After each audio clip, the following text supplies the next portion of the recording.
Nosso tema de hoje é a marca da besta. O tema da marca da besta é um dos assuntos mais vitais em todo o livro do Apocalipse. Na verdade, é um dos mais discutidos quando as pessoas começam a discutir o livro do Apocalipse. Elas perguntam: quem é a besta? Qual é a marca da besta? E quanto a um número misterioso 666, a besta é um computador? Na Bélgica, a besta é uma pessoa? A besta é um sistema, alguma organização? Quem é a besta? Qual é a marca da besta? E como posso continuar evitando a marca da besta? O aviso contra adorar a besta é o aviso mais urgente dado no livro do Apocalipse. Mas o livro do Apocalipse é a revelação de Jesus Cristo. A Bíblia diz no Apocalipse 1, versículo 1, revelação de Jesus Cristo, que foi confiada por Deus para manifestar aos seus servos o que deve acontecer em breve. Portanto, não importa qual é a marca da besta no livro do Apocalipse, tem algo a ver com o sinal falsificado ou o símbolo contra Jesus. Tem algo a ver com o sistema que prejudica as verdades fundamentais sobre Jesus. Vamos diretamente esta noite ao livro do Apocalipse e deixar que Ele fale por nós, para nós. Não importa a nossa compreensão, não importa nossas ideias anteriores. Olhamos esta noite não os ensinamentos dos homens, olhamos não para os livros que os homens escreveram sobre a marca da besta. Olhamos diretamente para o livro do Apocalipse, o livro dado a nós pela inspiração de Deus, o último livro da Bíblia. E vi outro anjo que voava pelo meio do céu, tendo um evangelho eterno para anunciar aos habitantes da terra. A última mensagem de Deus para ser passada rapidamente para os confins da terra, aos habitantes da terra e a toda a nação, tribo, língua e povo. Esta não é uma mensagem escrita rapidamente, esta é uma mensagem que vai para os fins do mundo, para todos os grupos de pessoas, todos os grupos de línguas, dizendo: temei a Deus e dai-lhe glória, porque é chegada a hora do seu julgamento. Esta mensagem anuncia que a hora do seu julgamento chegou. Estamos vivendo em uma época especial da história da terra, pouco antes da chegada de Jesus, e na luz da vinda de Jesus, em vista do retorno do Senhor, os anjos dizem no Apocalipse 14, versículos 6 e 7, adorai aquele que fez o céu e a terra, o mar e as fontes. Adorai aquele que fez é o Criador. Portanto, Apocalipse 14, versículo 7, é um apelo para adorarmos ao Criador. O tema central do Apocalipse 14 é a adoração. A Bíblia então descreve um segundo anjo que voa e diz que a Babilônia ou religiões confusas estão caindo. Nos chama das religiões falsificadas, e depois do segundo anjo, a Bíblia descreve um terceiro anjo, diz: um terceiro anjo seguiu-os, dizendo em alta voz: se alguém adorar a besta e a sua imagem e aceitar o seu sinal na fronte ou na sua mão, há de beber também o vinho da cólera divina. Apocalipse 14, versículos 9 e 10. Agora notem a diferença em Apocalipse 14, versículo 17. Adorai o Criador. No Apocalipse 14, versículo 9 diz: se alguém adora a besta. Portanto, o tema central no último conflito da terra é sobre o tema da adoração, ou adorando o Criador deste lado, ou adorando a besta deste lado. Este conflito ressalta que existem adorações falsas e verdadeiras que se batem. Portanto, no Apocalipse 14 tem um conflito entre a verdadeira adoração e a falsa adoração. No Apocalipse 14 tem o conflito entre a verdade e o erro, entre o comando divino de Deus e um substituto dado pelo homem. Portanto, o conflito final, segundo Apocalipse versículo 14, é sobre o tema da adoração. Apocalipse 14, 7 diz: adorai ao Criador. Apocalipse 14, 9 diz: não adorai a besta. Apocalipse 14, 12 descreve pessoas que adoram o Criador, mas não adoram a besta. No Apocalipse 14, 12 diz, leiam comigo por favor: eis o momento para apelar para a paciência dos santos, os fiéis que guardam os mandamentos de Deus e a fé de Jesus. Portanto, adorar o Criador tem algo a ver com os mandamentos de Deus. E adorar ao Criador está no centro deste conflito final, este último tema sobre a marca da besta. Esta mensagem é dada por um Deus cujo coração está repleto de amor. É um Deus de amor que avisa suas crianças dos perigos adiante. Deus chama o seu povo para adorar o Criador e guardar seus mandamentos e não adorar a besta nos dias adiante. O Apocalipse representa dois grupos: um grupo que adora o Criador, Apocalipse 14, 7, e um grupo adora a besta, Apocalipse 14, 9. Bem, se todo este conflito é entre o bem e o mal, se todo este tema nesta controvérsia entre Cristo e Satanás, se todo o tema é sobre adoração, isto nos leva a uma pergunta: qual é a base da verdadeira adoração? Porque se podemos aprender o que significa adorar o Criador, se podemos aprender o que significa ter a base da verdadeira adoração, ora, senhoras e senhores, esta noite está claro para vocês que este é um tema importante para o cristianismo, que não é um assunto periférico, que isto não é uma coisa de um lado, que não é uma eletiva compreender, como algum curso na faculdade que seria bom fazer. O anjo voa pelo meio do céu e ele chama homens e mulheres para adorar o Criador. O anjo voa no meio do céu e diz nos últimos dias: não adorem a besta. Já que o tema central é sobre adoração, a verdadeira adoração e a falsa adoração, adoração genuína e adoração falsificada, isso nos leva à pergunta: qual é a base da verdadeira adoração? Apocalipse capítulo 4, versículo 11, descreve a base da verdadeira adoração. Tu és digno, Senhor, nosso Deus, de receber a honra, a glória e a majestade, porque criaste todas as coisas e por tua vontade é que existe e foram criadas. Porque Deus merece nossa adoração? Porque, amigos, por quê? Nós não evoluímos, nós não nascemos por acaso ou por casualidade. Nós fomos criados por Deus. Ele falou e foi feito. Embora recentemente o Papa em Roma disse: podem aceitar a evolução tanto como a criação. A Bíblia diz que isso prejudica toda a base da adoração, porque Deus é o Criador. E se realmente eu evoluí, e se Deus foi apenas a primeira causa para dar vida a tudo na terra, então realmente prejudica toda a base da adoração. A Bíblia diz: tu és digno, Senhor, de receber a glória, a honra e a majestade, porque criaste todas as coisas. Nos ajoelhamos aos seus pés e adoramos, porque Ele deu a vida. Deus nos deu um memorial da verdadeira adoração.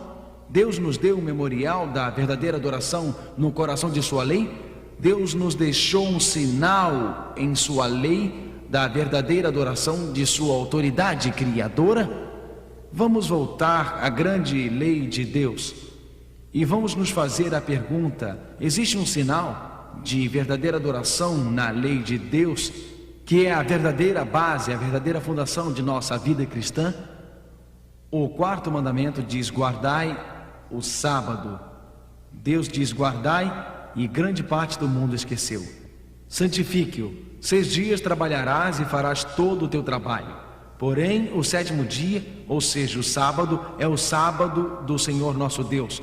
Por quê? Por que motivo adoramos no sábado? Porque em 6 dias Deus fez os céus e a terra e o mar. Ora, lembram do Apocalipse 14, diz: adorai aquele que fez o céu, a terra, o mar e as fontes de água.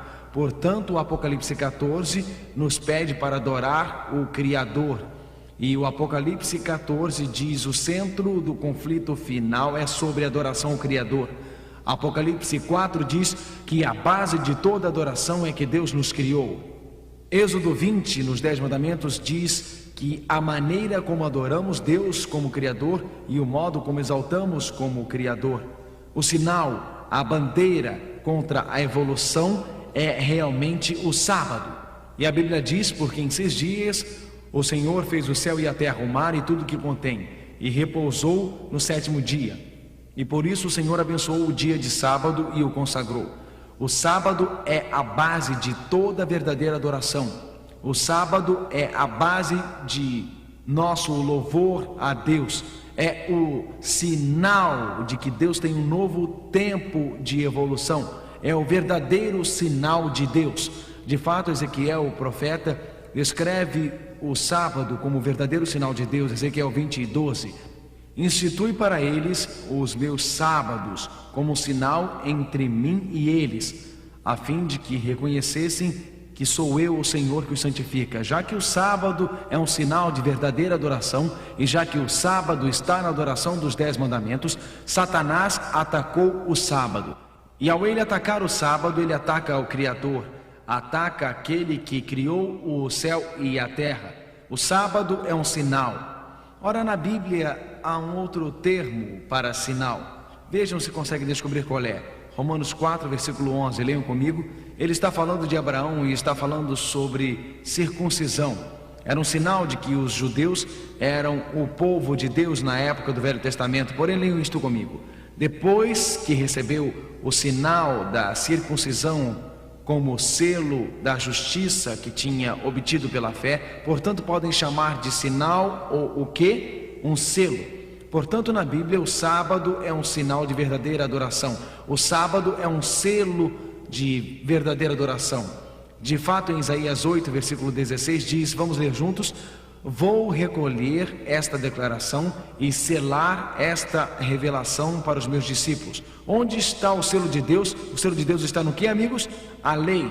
E o selo de Deus em sua lei é um sinal da verdadeira adoração. E o sinal da verdadeira adoração na lei de Deus é o sábado, que se torna o selo de autoridade de Deus. O selo de Deus está no coração de sua lei. Ora, no Velho Testamento, quando um rei queria autenticar um documento, o rei coloca seu selo sobre este documento. Para aquele documento ser autêntico, precisa conter 3 coisas: o nome do rei, seu título e seu território. Em outras palavras, pode-se dizer, no Novo Testamento, pode-se dizer Herodes, rei de Roma. Portanto, diria Herodes, seu nome, seu título, rei, e seu território, Roma, e seu ambiente. Se estivéssemos falando dos Estados Unidos, nós poderíamos dizer Abraham Lincoln. Este é o nome dele. Presidente é o seu título. E Estados Unidos, que é o seu domínio. Cada selo que autentica um documento tem que ter estas 3 coisas. O sábado é o selo de Deus. Está no coração de sua lei. A sua lei é os 10 mandamentos, porque imaginemos que os mandamentos digam não roubarás. A pergunta lógica é: quem disse não roubarás? Não matarás. Quem disse não matarás? O único mandamento que tem o nome de quem deu o mandamento, o título de quem deu o mandamento e o território de quem deu o mandamento, o selo da lei de Deus é o Senhor nosso Deus. Este é o nome. Ele é o Criador e é o Criador do céu e da terra. Diz isso no sábado, diz guardar o sábado, mantenha o sagrado, porque em 6 dias o Senhor, seu nome, tornou-se Criador, céu, terra e mar. Portanto, o sábado é o símbolo na lei de Deus da verdadeira adoração. Contém seu nome, seu título e seu território. O sábado é o selo de Deus. O selo de Deus está em contraste com a marca de Satanás. Portanto, no livro do Apocalipse tem o sinal de Deus, o sábado. Tem o sábado falsificado, iniciado pela besta. Tem o selo de Deus e uma marca falsificada. Portanto, tem o selo de Deus, que contém o seu nome, seu título e seu território. E você tem a marca da besta. Estas duas coisas estão opostas uma à outra.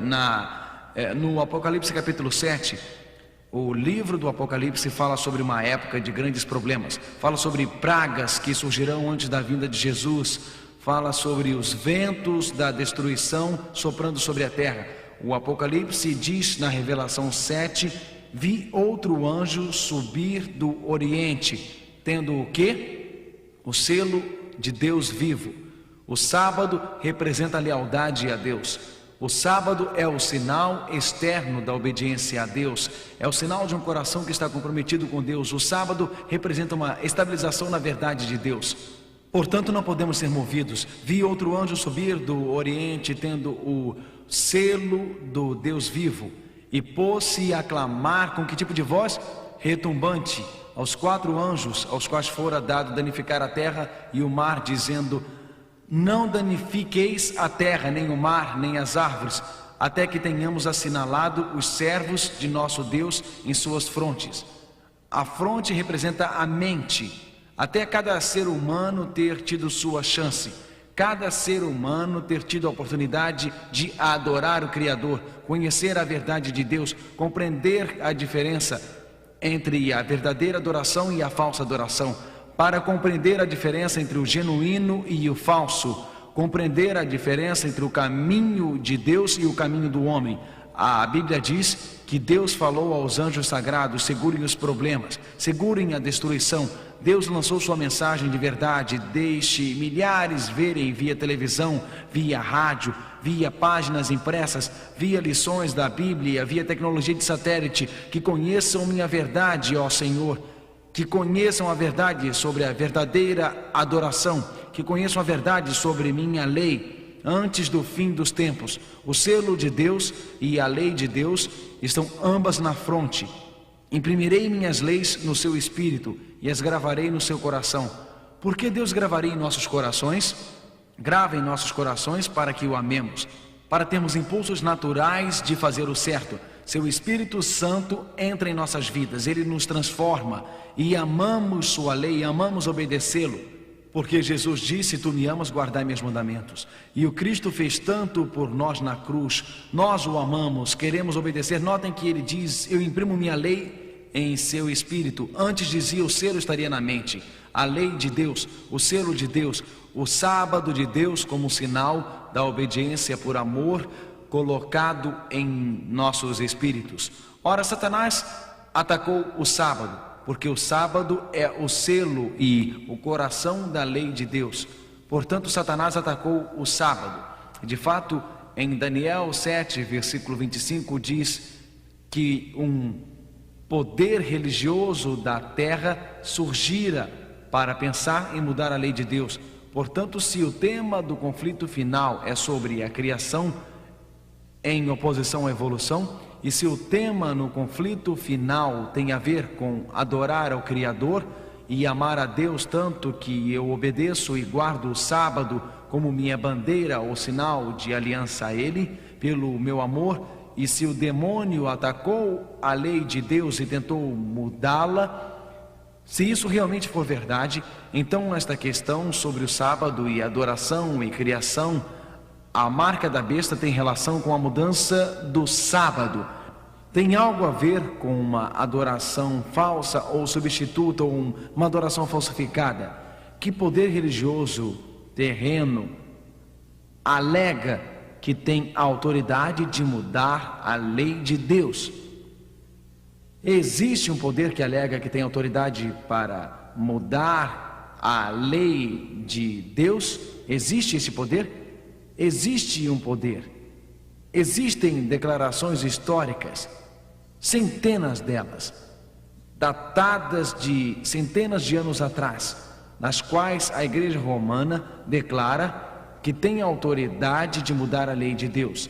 Eis apenas um exemplo, que é uma declaração recente, que vem da reitoria de Santa Catarina, no norte de Michigan, datada de maio de 1995. Eu escolhi esta porque é muito recente. Eu posso citar várias que são bem mais antigas. Esta declaração diz: talvez, e este é o escrito de nosso caro padre católico romano, ele diz: talvez a coisa mais ousada, a mudança mais revolucionária, ele está explicando como o sábado foi mudado de sábado para o domingo. Ele diz que talvez a coisa mais ousada, a mudança mais revolucionária que a igreja já fez, aconteceu no primeiro século.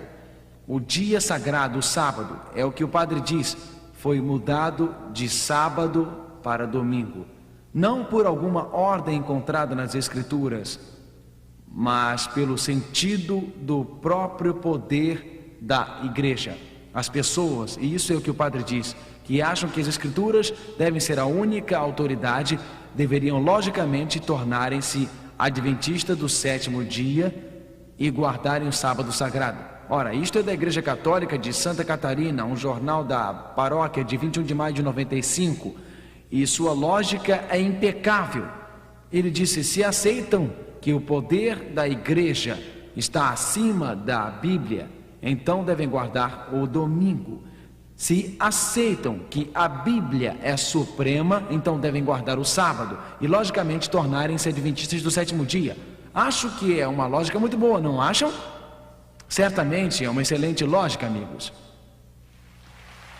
Porque, escutem, se aceitam a Bíblia e apenas a Bíblia, e a questão é a criação e o sábado é o símbolo da criação, então logicamente deveríamos seguir fielmente e nos tornarmos adoradores do sábado. O Papa de Roma alega que tem a autoridade de mudar a lei de Deus. Isto veio do coração do próprio Vaticano, o idioma latim, Decretal de Translate Epistola Católica, de onde eu cito: o Papa tem o poder de mudar tempos, abrogar leis e dispensar todas as coisas, mesmo os preceitos de Cristo. Portanto, a ideia é de que é possível que a igreja ensine, a igreja católica ensine, que Deus deu autoridade ao Papa para mudar a lei. E está claramente colocado. Ora, senhoras e senhores, esta noite não é de modo algum nosso propósito condenar qualquer igreja ou qualquer indivíduo. Eu devo dizer isso. Eu fui criado em um lar adorável católico romano. Eu fui educado por padres e freiras e eu decorei a missa em latim quando garoto. Eu cresci naquele ambiente. Quando tinha 17 anos faltava alguma coisa na minha vida, não tinha certeza do que era. Comecei a estudar a Bíblia. Meu pai me ajudou muito e me direcionou para passagens nas Escrituras. Eu li o livro do Apocalipse e comecei a estudar. Comecei a lutar com estes textos, lutar com o Apocalipse 14, adoração dupla ao Criador, lutar com todo o sistema da verdadeira adoração em oposição à adoração falsa. Tive que me fazer a pergunta no fundo de minha alma. Eu estava me preparando para entrar na faculdade. Eu disse: o que eu quero fazer com o resto da minha vida? Aonde Deus está me guiando? Eu havia pensado em uma época da minha vida na possibilidade de me tornar padre e lutei com estes temas, eram importantes para mim porque era a minha vida. E eu lutei. A adoração do Criador de um lado, a aceitação de um substituto do outro, tem as tradições dos homens deste lado, tem a lei de Deus deste lado. E eu disse: Senhor, o que quer que eu faça? Eu sei que para alguns de vocês é uma luta bem grande, e eu entendo totalmente e me identifico com vocês, sei de onde estão vindo. Mas esta noite, gostaria de pedir que esquecessem suas emoções, porque sei que quando ouvi mensagens como esta pela primeira vez, a primeira coisa que aconteceu comigo foi a criação de uma barreira emocional, e eu disse: não pode ser verdade. Esta noite deixem suas emoções de lado, coloque numa prateleira, diga a si mesmo o que o texto bíblico ensina, o que Deus ensina em sua palavra. Deus talvez estivesse batendo no seu ombro, Deus talvez não estou aqui nessas reuniões por acidente, Deus talvez tenha me guiado. Quais são os temas do conflito final? Adorar o Criador ou adorar a besta? Quais são os temas? Os temas concentram-se em torno da verdadeira e falsa adoração, o genuíno e o falso. Satanás atacou o selo de Deus, o sábado, a base de toda a adoração. Apocalipse capítulo 13 revela as características identificadoras da besta e depois revela qual é a marca da besta e como pode-se evitá-la. Já comprovamos que a grande questão é realmente a adoração. Agora vou dar 7 pistas para identificar a besta. Mas antes disto, a palavra besta é um pouco animal, não é? Até a palavra é um pouco animal. A palavra besta vem de uma palavra antiga significando animal. E podem compreender isso, não é? Muitos países são identificados por seus símbolos de animais. Por exemplo, a Alemanha tem a águia como um símbolo, não é a verdadeira águia, um tipo refeito de uma águia. E várias nações têm águias. Vocês sabiam que a maioria de nós, ao pensar na Rússia, pensa no urso? Mas um símbolo mais preciso da Rússia, meus amigos russos me dizem, é uma águia de 2 cabeças. Os Estados Unidos, é claro, tem a águia careca como seu símbolo. E sabem, na Noruega tem um leão como um símbolo. Portanto, animais como símbolos de nações datam de muito tempo. Portanto, quando pensa em uma besta, pensa em um animal como um símbolo que Deus dá de uma nação. Ora, Deus descreve esta besta ou este animal, Deus identifica este animal no Apocalipse capítulo 13. Ele diz primeiro, quem é este animal que surge, que no final reforça a marca da besta do animal, que é um símbolo. E Deus dá a você 7 pistas para identificar o poder da besta. Ele diz, eu estava na areia do mar e o mar... Nas profecias representam o que, amigos? Representam nações e povos. Isso, representam povos. Estava sobre muitos povos o mar. Apocalipse 17:15 diz a água que viram são os povos e as nações. E vi uma besta surgindo do mar, tendo 7 cabeças e 10 chifres. E em seus chifres 10 coroas.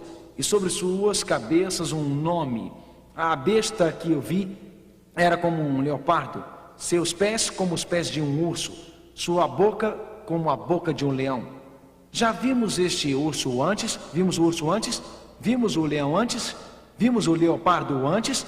Se tem comparecido às reuniões desta série, compreendem que um leão era um símbolo em Daniel de que nação, amigos? Babilônia. Um urso era um símbolo em Daniel de que nação? Medo-Pérsia. O leopardo era um símbolo da Grécia. E o dragão era o símbolo de quê? Roma pagã. Certo? Leiam a parte amarela do texto comigo. O dragão deu a ele seu poder, seu trono e grande autoridade. Eis a pista número 1. Quem é a besta no Apocalipse 13? De onde recebe seu poder? O dragão. De quem recebe o trono do governo? O dragão. Então, quem o dragão representa? Roma pagã. Alguém diz, bem, aqui você tem a Babilônia, o leão com asas de águia. Tem a Pérsia, o urso com 3 costelas em sua boca. Tem a Grécia, o leopardo com 4 cabeças e asas. Tem Roma pagã, representada pelo dragão. Mas alguém diz, eu pensei que o dragão era um símbolo de Satanás. Mas Satanás sempre tem que trabalhar através de alguma instituição da terra. Portanto, no Apocalipse 12, versículo 9, identifica o dragão como Satanás. Mas Satanás trabalha através de agentes humanos. Em Apocalipse 12, o dragão, trabalhando através de Roma pagã, tentou destruir Jesus. E lembram, no Apocalipse 12, o dragão tentou matar o Filho do Homem. Foi Roma pagã que tentou matar Jesus. Um oficial romano tentou matar Jesus bebê. Um governador romano condenou Jesus. Um carrasco romano crucificou Jesus. Um emblema selava o sepulcro de Jesus. Um guarda vigiava aquele sepulcro. Portanto, o dragão no Apocalipse 12 representa Satanás trabalhando através da Roma pagã para destruir Jesus. Depois que Roma pagã foi dividida, Roma pagã entregaria seu governo e seu posto de autoridade para alguém. A quem o governo da Roma pagã entregou o posto de autoridade? Professor LaBianca. O professor de História da Universidade de Roma diz isso: para a sucessão de César veio a sucessão dos pontífices de Roma.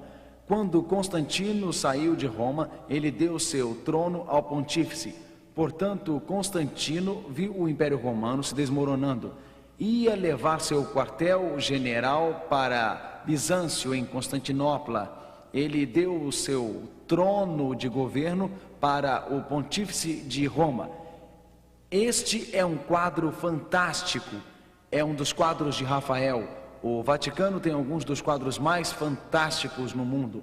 Este quadro vem de um livro que foi publicado pela Biblioteca do Vaticano, pode ser comprado no Vaticano, na Itália. É a visão de Constantino, é a história da conversão de Constantino.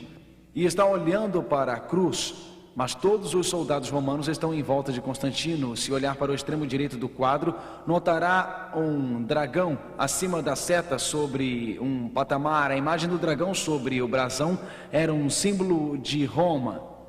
Portanto, Constantino, olhando para o dragão, é um símbolo da Roma pagã, como a águia dos Estados Unidos. E a Bíblia diz: o dragão, Roma pagã, daria ao Papa de Roma ou a esta outra besta o poder, sua autoridade. Ora, este é um dos quadros mais fantásticos, um dos mais magníficos no Vaticano. É Constantino ajoelhado diante do Papa, dando a ele a autoridade em Roma. Se chama a doação de Constantino. E aqui o imperador romano pagão dá ao Papa de Roma a autoridade civil e religiosa. Constantino estava preocupado. Ele precisava tirar seu império de Roma porque estava se desmoronando. Tribos bárbaras estavam descendo e atacando. Senhoras e senhores, pista número 1. Roma pagã daria sua autoridade para alguém. A história claramente demonstra que foi dada a Roma papal. Pista número 2. Este poder, no Apocalipse 13, se tornaria um poder religioso mundial, não um poder político. Apocalipse 13, versículo 8 diz: todos que moram na terra o adorarão, cujos nomes não foram escritos no livro da vida do Cordeiro imolado da fundação do mundo. Todos os que vivem no mundo o adorarão. Um poder universal que inicia a adoração, um poder religioso universal. Novamente, a história testemunha a verdade das profecias do Apocalipse. Ao olharmos estas profecias, pista número 3, torna-se evidente que apenas um poder pode se encaixar neles. Um poder religioso que em um momento dominaria poderes civis. Em outras palavras, nos primeiros séculos, a igreja cresceria de tal maneira e a igreja medieval se tornaria tão poderosa que dominaria o Estado. Apocalipse 13, versículo 7, diz: uma autoridade foi dada a ele sobre cada tribo, língua e nação. Um poder crescendo de Roma pagã que iniciaria a adoração no mundo inteiro. E que quando o poder se expandisse de Roma pagã, teria autoridade sobre as nações. A história nos ensina que a igreja medieval tinha autoridade sobre os reis. Myers, História Geral, página 455. Sob ele foi estipulada a alegação papal de que todos os reis da terra eram apenas vassalos do pontífice romano. Quase todos os reis e príncipes da Europa juraram fidelidade, quer dizer, lealdade ao seu grande Senhor. Roma era novamente a senhora do mundo. A história demonstra que na Idade Média, na Idade Negra, a igreja medieval tinha poder sobre os poderes do Estado de tempos em tempos.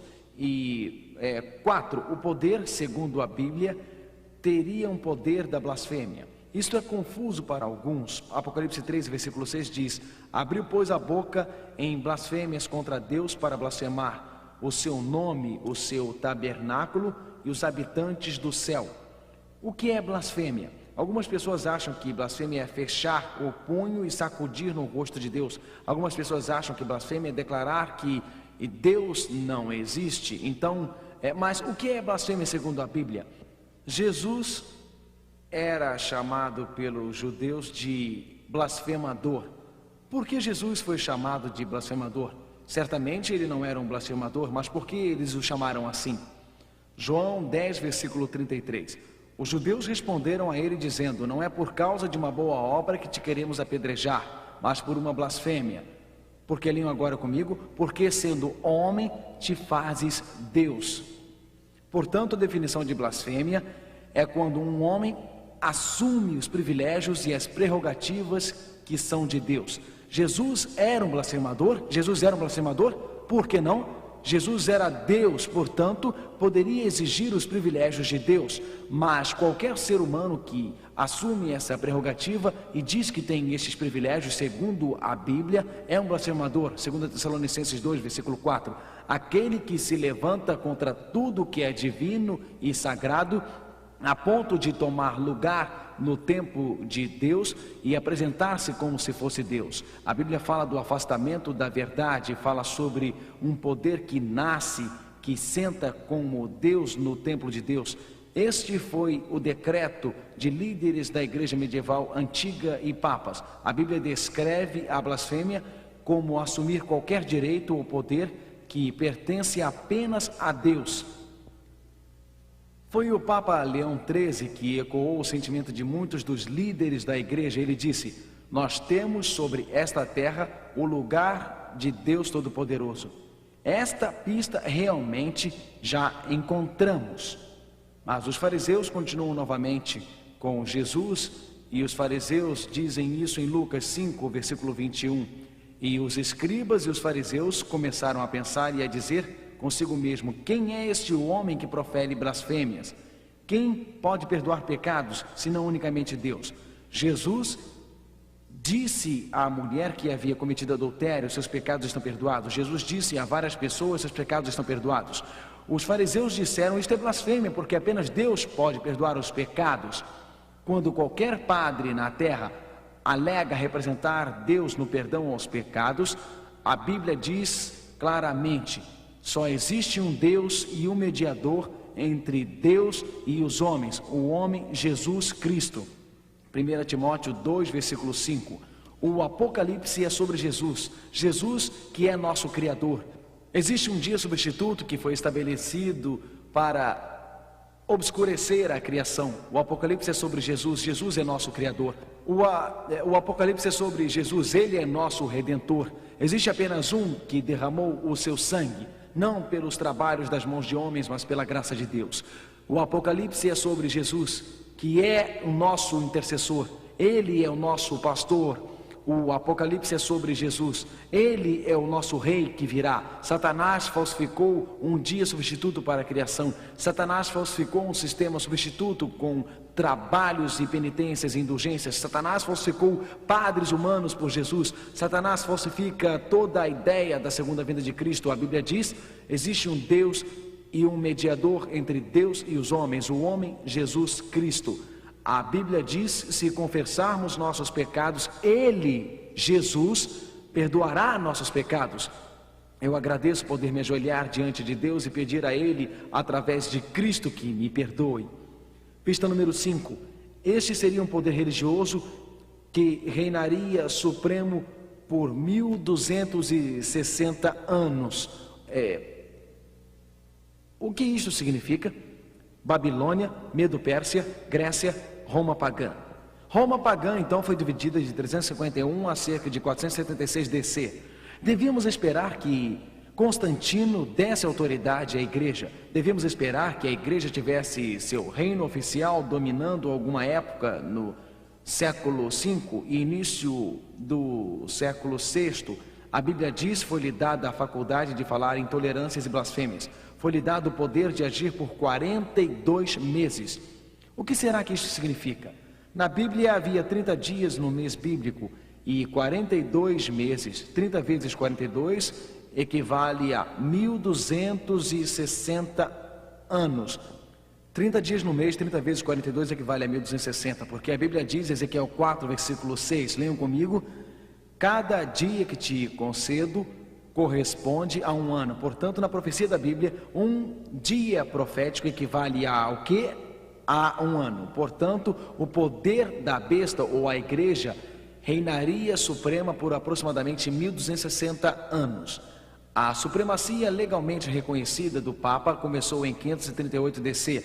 Isto aconteceu quando o decreto do imperador Justiniano tornou o bispo de Roma chefe de todas as igrejas e o definidor da doutrina e corretor dos hereges. Portanto, em 538 DC, esse período de 1260 anos realmente começou. De fato, na História da Igreja Cristã, volume 3, página 327, diz: Vigílio chegou à cadeira papal, ele era o Papa, em 538 DC, sob a proteção militar de Belisário, era o general de Justiniano. Portanto, a história é clara sobre esta união Estado-Igreja. Começou em 538 DC e iria até 1798 DC. A Bíblia diz que durante este tempo a Igreja e o Estado estariam unidos. Foi-lhe dado a ele fazer a guerra aos santos e vencê-los. Recebeu autoridade sobre todas as tribos, línguas e nações. Apocalipse 3, versículo 7. Durante esta época, a união Igreja-Estado perseguiria na Idade Média aqueles que não concordavam. A história está repleta de histórias daqueles queimados nas fogueiras. A história daqueles que sofreram por sua fé. Este é um fato histórico de que a Idade Média realmente aconteceu. Mas a Bíblia diz: e eu vi uma de suas cabeças como se tivesse sido mortalmente ferida. No final dos 1260 anos, o poder papal sofreria um golpe mortal. Em 1798, ele, Berthier, era o general de Napoleão. Napoleão olhou para o sul e viu um rival no Papa de Roma. Então a Bíblia diz que sofreria um golpe mortal. A Enciclopédia Britânica, edição de 1941, diz: em 1798, ele, Berthier, entrou em Roma, aboliu o governo papal e estabeleceu um secular. Houve um golpe mortal que foi desferido. Apocalipse 13, versículos 9 e 10. Quem tiver ouvidos, ouça. Quem procura prender será preso. Assim, o poder papal, esta figura animal que descrevia o poder do Papa. A Bíblia diz que o Papa seria preso. Quem matar pela espada será morto. Berthier chegou em 1798, prendeu o Papa, o levou para a França e, historicamente, exatamente naquele ano, o Papa morreu no cativeiro. Pista 6. O ferimento mortal seria curado. Apocalipse 13, versículo 3. Eu vi uma de suas cabeças como se tivesse sido mortalmente ferida, e seu ferimento mortal foi curado. E todo o mundo se maravilhou e seguiu a besta. Portanto, o ferimento mortal após 1798, algum tempo depois deste período de tempo, seria curado. Em 1929, notem o San Francisco Chronicle, eis a manchete: Mussolini e Gaspari assinam pacto histórico. Notem como o artigo foi escrito. Lembram do que a Bíblia diz? O ferimento mortal seria o que, amigos? Curado. A questão romana, estou citando o San Francisco Chronicle, a questão romana seria uma coisa do passado e o Vaticano estava em paz com a Itália, afixando os autógrafos ao documento memorável, curando o ferimento. O que a Bíblia diz que o ferimento mortal seria? O que? Curado. E citando fonte de notícias, diz: curando o ferimento. Extrema cordialidade foi demonstrada dos dois lados. Crônica, 11 de fevereiro de 1929. O que a Bíblia previu? Previu que o poder papal dominaria de 538 a 1798. Isto aconteceu. Previu que o Papa ficaria no cativeiro em 1798 e ficou. Previu que morreria no cativeiro e ele morreu. Aquele ferimento mortal seria curado e foi. Previu que após isso, que todo o mundo novamente se maravilharia com este poder religioso. Previu que o papado cresceria em proeminência e poder no fim dos tempos. Pista número 7. Proeminência mundial no fim dos tempos. A Bíblia é clara. O mundo inteiro admiraria. Em outras palavras, este sistema novamente teria proeminência mundial. Se vocês têm acompanhado os noticiários, esta profecia se realizou. Realmente, o sistema papal, na verdade, cresceu e ganhou influência mundial, prestígio e proeminência.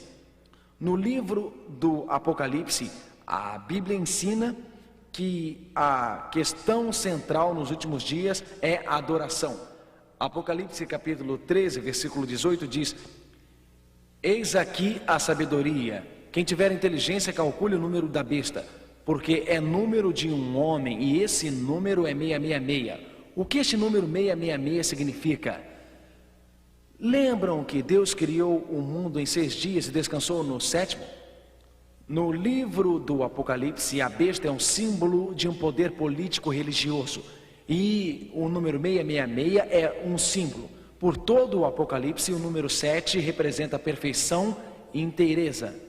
Tem todo o âmbito da história cristã mencionado nas 7 igrejas do Apocalipse, ou os 7 selos do Apocalipse. Deus criou o mundo em 6 dias e descansou no 7º dia. Portanto, 7 é sempre um número da perfeição. Representa a obediência, representa a lei de Deus, representa a verdade de Deus e a palavra de Deus. 6, por outro lado, representa a imperfeição, representa o caminho do homem, representa um sistema falso. A besta representa um sistema religioso falso, com a autoridade humana e não a autoridade de Cristo, com as tradições humanas sobre a palavra de Deus, com uma lei substituta para os mandamentos de Deus, com um sábado falso sobre o verdadeiro sábado. Então, qual é a marca da besta? Qual é a marca da autoridade papal religiosa da igreja medieval? A própria igreja alega que a marca, qual é especificamente a marca da besta? Ora, a marca da besta deve ser o sinal da autoridade da igreja romana e deve ter alguma coisa a ver com adorar, já que estamos falando em adorar o Criador e adorar a besta. Também deve estar relacionado aos mandamentos, porque como a verdadeira adoração no sábado é encontrada no coração da lei de Deus, a marca da besta deve estar relacionada com o oposto do sábado, o oposto da verdadeira adoração, o oposto dos mandamentos de Deus. Então, notem, algumas pessoas dizem, a marca da besta, isso é literal, é como um 666 tatuado na sua fronte. Ora, amigos, escutem, em Apocalipse 13 temos uma fera simbólica, a igreja medieval, temos uma imagem simbólica da besta, temos um nome simbólico, temos um número simbólico, 666, há um selo simbólico, não é um selo literal na sua fronte, é aceitar Deus como o Criador, compreendendo que a base da controvérsia entre o bem e o mal é a adoração, e nos leva de volta à obediência, a guardar os mandamentos de Deus. Portanto, se o selo é simbólico, a marca deve ser o oposto do selo e o que deve ser simbólico. Lembram que olhamos Daniel capítulo 7 e em Daniel 7 o leão representava a Babilônia? No Apocalipse 13 temos um leão. O segundo estágio era um urso, Medo-Pérsia. No Apocalipse 13 temos um urso. Em Daniel 7 temos um leopardo representando a Grécia. No Apocalipse 13 temos um leopardo. Em Daniel 7 tem uma besta como um dragão de dentes de ferro. No Apocalipse 13 o dragão Roma pagã dá a esta igreja o poder de Estado, sua autoridade. Em Daniel 7 tem 10 chifres. Em Apocalipse 13 a besta tem quantos chifres, amigos?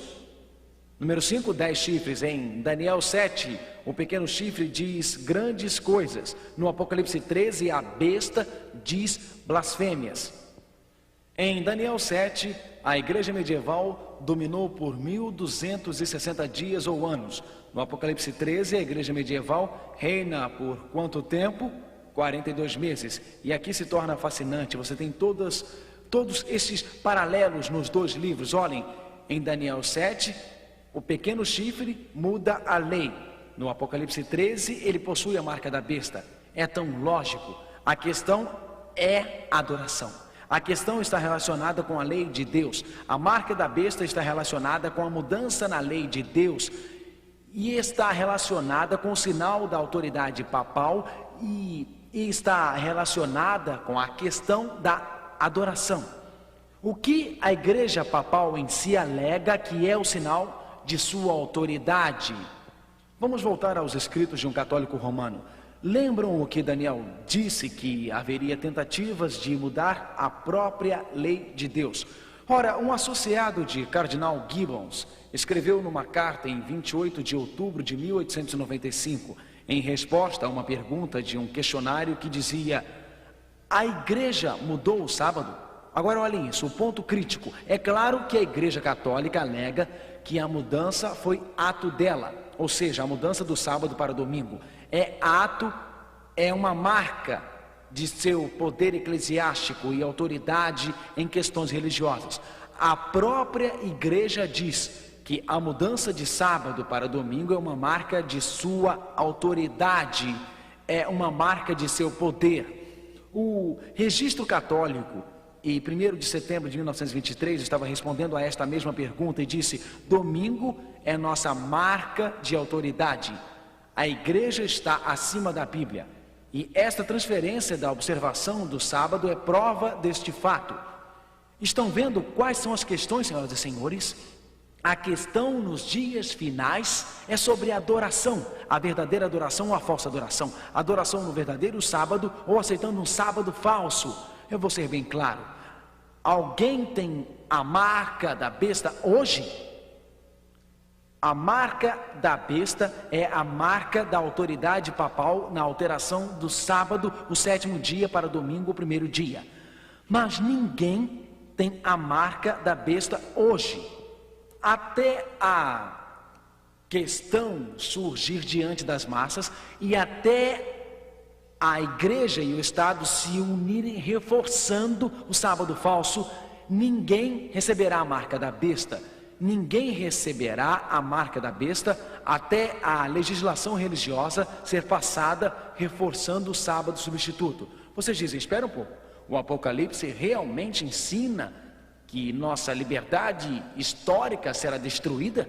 O Apocalipse realmente ensina que em um tempo de crise, tornados, terremotos, incêndios, inundações, conflitos, guerras, disputas, numa época quando chegamos ao fundo da economia, o livro do Apocalipse ensina que haverá um renascimento religioso falso da união das igrejas sob os auspícios da igreja medieval, e um sábado falso será forçado?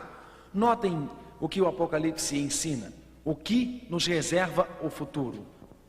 Que questão está relacionada com a próxima crise no futuro? O que realmente a Bíblia diz? A Bíblia diz que haverá uma reunião de religiosos tentando unir a igreja e o Estado.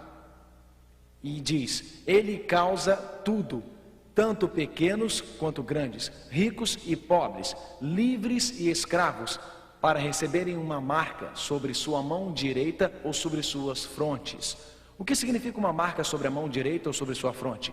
A fronte é um símbolo da mente, portanto, ou está intelectualmente convencido em sua mente, ou a mão é um símbolo de força ou coerção, portanto, as pessoas intelectualmente aceitam a união Estado-Igreja e a lei falsa, ou são forçadas a aceitarem que ninguém pode comprar ou vender, exceto aquele que tem a marca ou o nome da besta ou o número de seu nome. A questão é a adoração. A questão é a verdadeira e a falsa adoração. Assim chegamos à própria lei de Deus, exatamente o que torna Deus, Deus, o fato de que Ele nos criou. Foi-lhe dado também comunicar espírito à imagem da besta, de modo que essa imagem se pudesse falar e fizesse com que fosse morto todo aquele que não se prostrasse diante dela. Fosse o quê? Isso, morto. Realmente, uma união dos poderes Estado-Igreja. Realmente, nossa liberdade histórica será desafiada, mas Deus tem um grupo de pessoas. Um grupo de pessoas que dizem para mim, é a Bíblia, é apenas a Bíblia.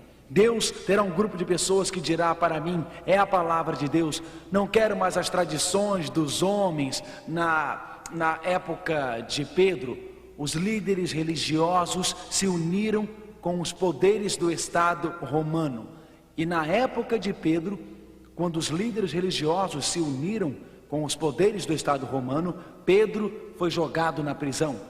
Negaram a Pedro o privilégio de pregar a verdade. E isto foi o que Pedro disse, leiam comigo por favor. Então Pedro e os outros apóstolos responderam e disse: devemos obedecer a Deus e não aos homens. Devemos obedecer o quê? A Deus e não aos homens. Eis a questão, amigos. Neste lado, as tradições dos homens. Deste lado, os mandamentos de Deus. Deste lado, um comando divino. No lado oposto, um substituto. Nos dias finais da história da terra, Deus chega a você esta noite. Eu sei que para muitos isto é novo. Eu sei que para muitos de vocês nunca compreenderam estas questões antes. Sei da luta que pode acontecer em seus corações. Sei do conflito que podem enfrentar quando pensam em fazer uma mudança. Mas esta noite Cristo diz a você tão silenciosamente, tão mansamente, Ele diz a você tão carinhosamente: meu filho, esta é uma mensagem de amor. Sabe, se eu tivesse um filhinho e ele fosse passear, um garoto de 10, 11 anos, ele fosse caminhar atrás da minha casa, e havia uma trilha inclinada e tortuosa, e quando descesse essa trilha, se soubesse que a ponte estivesse destruída, se soubesse que ele viria por aquela trilha, eu diria: filho, cuidado, a ponte foi destruída. Com amor, Deus diz: a ponte foi destruída. O homem destruiu o verdadeiro sábado, o sinal da criação. Deus diz: a questão é adoração. Deus diz: um poder político religioso mudou o sábado. Deus diz: isso é mais do que uma questão de dias, é uma questão de autoridade, é uma questão de lealdade, é uma questão de obediência, é uma questão de um conflito enorme entre o bem e o mal, um conflito entre Cristo e Satanás. Que diferença faz, você pode dizer? No jardim do Éden, Satanás disse a Eva: que diferença faz? Coma a fruta. E ela perdeu o Éden. E nos dias de Israel, Deus diz: que diferença pode fazer? Homens caíram 6 dias, mas alguns foram se reunir no 7º e perderam a vida. Que diferença isso faz? Obediência. Deus disse para Asa: Asa, tem um arco com os mandamentos, não toque. E ele começou a tremer. E Asa, desafiando, correu e tocou. Que diferença isso faz? Isso é entre você e Deus. Amigo, é a atitude do coração que Deus quer. Os mandamentos de Deus fazem diferença. A adoração faz diferença. E Cristo diz para você hoje: aceite a verdadeira adoração. Fuja da adoração falsa. Porque em breve a igreja e o Estado se unirão. Logo haverá movimentos de pés para prejudicarem nossa liberdade. E Deus diz: tome sua decisão agora. Como Jeremias disse: se eu correr com meus homens e se eles cansarem, como enfrentaremos com cavalos? Deus diz hoje: tome sua decisão e siga-me. Deus diz hoje: dê um passo e me siga. Come home, come home, ye who are weary, come home,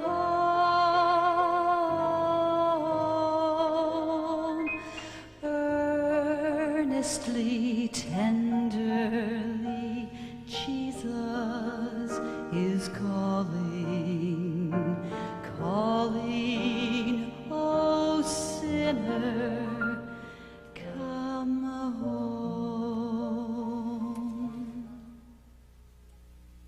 Deus conhece todos os nomes. Ele conhece todos os corações. Conhece a luta que está tendo para tomar esta decisão. A luta em sua família, com seu marido ou sua esposa. A luta em sua vila. A luta em sua cidade. A luta na sua comunidade. Mas estamos vivendo os últimos dias. E Jesus é maior do que esta luta. Jesus é mais forte do que o conflito. E o poder de Jesus é seu esta noite. Vamos orar. Ó Senhor, o Apocalipse nos ensina que és o Criador, que és o Redentor e és o maior Pai e nosso Rei que virá. Tudo o que podemos fazer esta noite é nos ajoelharmos e adorarmos a Ti e louvar-te como Criador de todo o universo. Esta noite ouvimos o Teu chamado, aceitamos o Teu convite para louvá-lo e adorá-lo e guardar verdadeiro sábado. Fugimos da tradição, fugimos dos ensinamentos dos homens, chegamos à Tua palavra, em nome de Cristo. Amém.